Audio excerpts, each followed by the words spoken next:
Em nome do Pai, do Filho e do Espírito Santo. Amém. Enviai, Senhor, do alto céu, vossa luz, vossa verdade, elas serão meu guia, me levarão até o vosso monte santo, até a vossa morada. Naquele tempo, enquanto Jesus subiu para Jerusalém, ele tomou os 12 discípulos à parte e durante a caminhada disse-lhes: Eis que estamos subindo para Jerusalém, e o Filho do Homem será entregue aos sumos sacerdotes e aos mestres da lei. Eles o condenarão à morte e o entregarão aos pagãos para zombarem dele, para flagelá-lo e crucificá-lo. Mas no terceiro dia ressuscitará. A mãe dos filhos de Zebedeu aproximou-se de Jesus com seus filhos e ajoelhou-se com a intenção de fazer um pedido.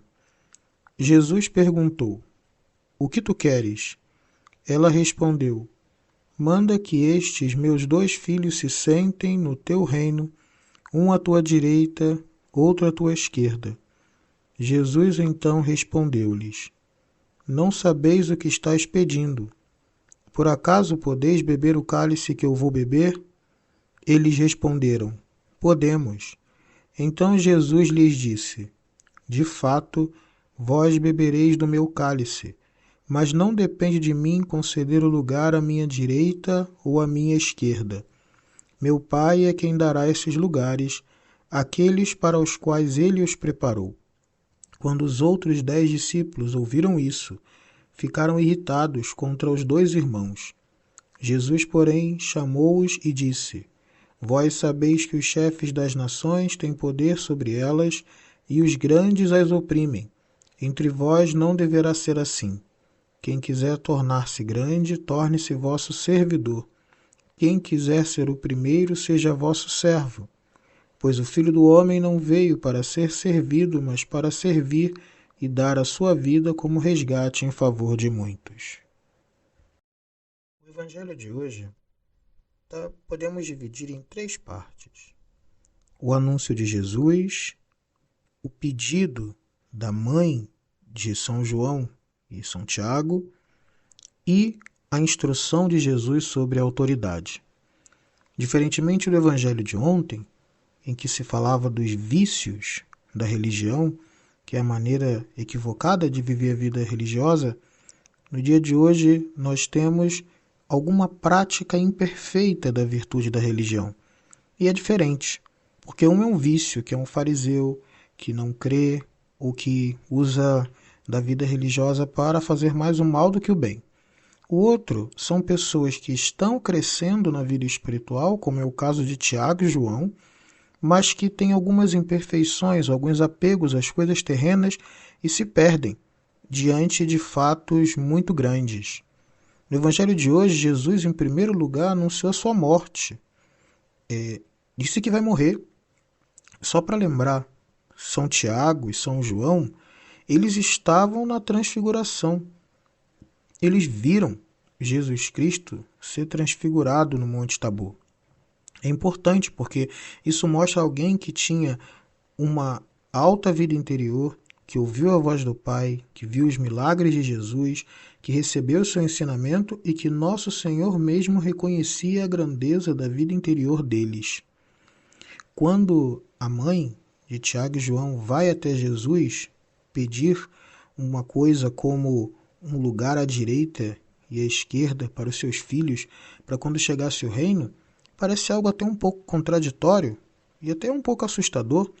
Como que alguém que viu a glória do Cristo no Tabor, na glória da vida espiritual, pode ainda estar preocupado com coisas temporais assim? Tem algumas razões para isso. Quando nós olhamos no Evangelho, nós sabemos que Jesus prometeu aos discípulos que ele daria nesta vida e na outra 100 vezes mais. Quem entregar sua vida por mim receberá 100 vezes mais nesta vida já agora e na outra. Então, é como se por algum momento São João e São Tiago que eram pessoas de vida espiritual, estavam preocupadas com o céu, estavam preocupadas em elevar-se para a vida interior, não eram fariseus. Porque se em algum momento eles chegassem e falassem assim, olha, se ele prometeu para esta vida e para a próxima, né? Para a próxima nós estamos bem, mas se pode conseguir já agora, vamos garantir o nosso espaço à direita e à esquerda quando o reino dele for instaurado. Ele vai morrer, vai ressuscitar, e depois que ele ressuscitar, ele vai criar um reino de Israel bonito, e nós queremos ser os seus ministros. Essa é um tipo de tentação que pode acontecer nas melhores almas, nas pessoas que se desenvolvem, que é como se fosse o seguinte: eu vou rezar, vou me dedicar, vou pregar o evangelho, e depois que você está cheio da vontade de Deus, para que você quer tudo isso? Porque eu quero construir uma sociedade perfeita. Porque eu quero construir um mundo melhor. Você vai dizer, tá bom, isso é um acidente importante, mas o prêmio que Nosso Senhor prometeu é para a vida espiritual. Então é como se, por alguma razão, na vida religiosa dessa pessoa, na prática bem feita, tivesse aquela imperfeição de um apego vinculado aos cargos, de um apelo vinculado a um desejo mundano. E olha que isso que estamos acontecendo, que estamos vendo, são de dois apóstolos muito santos, já antes de o Pentecoste acontecer, mas ainda não eram perfeitos. Agora, é interessante perceber como que esse tipo de tentação pode acontecer conosco também. Que existem dois tipos de carreirismo, de tentativa de ter poder e estrutura mesmo na vida da religião. Uma delas é quando ou quando alguém está só preocupado com um cargo a mais na vida. Quer algum cargo que tenha importância, quer ser respeitado, e aí é só como os fariseus, que não é o caso dos apóstolos. Mas tem um outro que é um pouco mais piedoso, que é aquele desejo de alguém que fala assim, se eu tivesse mais poder, seguramente estas coisas não aconteciam. Se eu tivesse uma importância maior, então o mundo seria melhor. Então aí é alguém que acaba se colocando em alguma situação de poder e de influência com a intenção de fazer algo bom, mesmo sem esperar que Deus possa fazer com que isso aconteça naturalmente. E aí a mãe pede um lugar à direita e à esquerda para quando chegasse o reino de Jesus. Quando nós olhamos como foi o reino terreno de Jesus, como foi o momento em que Jesus foi coroado nesta terra? Nesta terra, Nosso Senhor foi coroado de espinhos. E quem estava à direita e à esquerda dele eram dois ladrões. A mãe de Tiago e João não sabia, mas quando ela estava pedindo um cargo para os seus filhos, ela estava pedindo a crucifixão, que seguramente ela não queria que acontecesse. Isso pode acontecer também quando se almeja alguns cargos e funções e trabalhos e coisas assim. Pode acontecer de que a honra, que parece uma coisa muito boa, no fundo é uma cruz que nós nem gostaríamos de receber. E é bom ver que Tiago e João eram pessoas bem dispostas, estavam dispostas a sofrer por Jesus e sofreram de fato. Por isso que é uma tentação sutil, a tentação vinculada aos poderes e a desviar a vida da graça por uma vida de uma glória terrena. É como se pode dizer, muitas vezes nós pregamos a glória do céu, mas não queremos viver esta vida sem glória. E é isso que acaba fazendo com que o discípulo entenda de maneira pouco profunda a vida religiosa. A vida da religião, que é a entrega e a união com Deus, obviamente. Mas depois de tudo isso, acontece um outro dado, porque esses dois pediram para ficar na frente.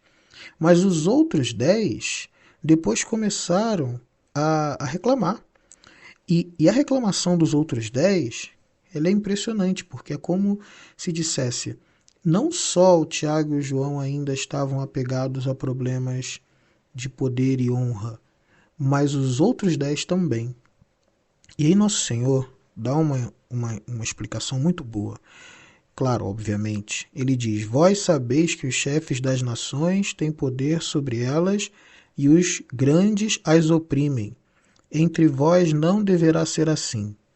Quem quiser tornar-se grande, torne-se vosso servidor. Aqui Nosso Senhor está ensinando o modo como de fato se adquire uma autoridade real. Não somente uma autoridade da que parece que alguém nos atribui, mas uma autoridade real que vem do serviço. E aí dou um exemplo. Às vezes algumas pessoas, em paróquias, fazem algum serviço no silêncio, dedicado durante muitos anos. Aquela pessoa, ela vira uma autoridade naquele tema. Ninguém sabe mais daquilo do que ela. Não é porque é um trabalho que seja muito grande ou muito vultuoso, mas porque é algo que ela faz de maneira completa e faz por amor a Deus. Quem quiser ser o primeiro, torne-se vosso servidor. É pelo serviço que nasce uma autoridade diferente, uma autoridade espiritual, uma autoridade que vem do alto. E é disso que Nosso Senhor está falando.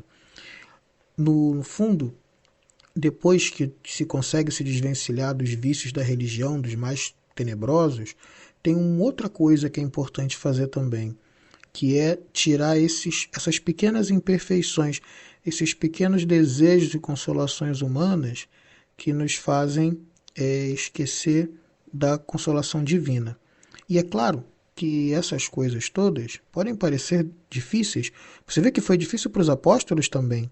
Agora tem uma coisa muito importante. Jesus Cristo fez uma correção e ele não fica o tempo todo dizendo, poxa, Tiago e João, foi a negação de vocês, São Pedro vai me negar depois, vocês me negaram antes, que negaram a minha missão. Ele não fica fazendo isso, porque Nosso Senhor é misericordioso. Ele sabe das nossas dificuldades. A mesma coisa acontece conosco. Quando nós nos deparamos não só com vícios de religião, mas também com algumas imperfeições que nós não conseguimos trabalhar ainda, com desejos, raivas, nós vamos nos confiando a Deus, sabendo que do mesmo modo como Ele conseguiu levar os apóstolos à perfeição, Ele também é capaz de nos ajudar nas nossas dificuldades.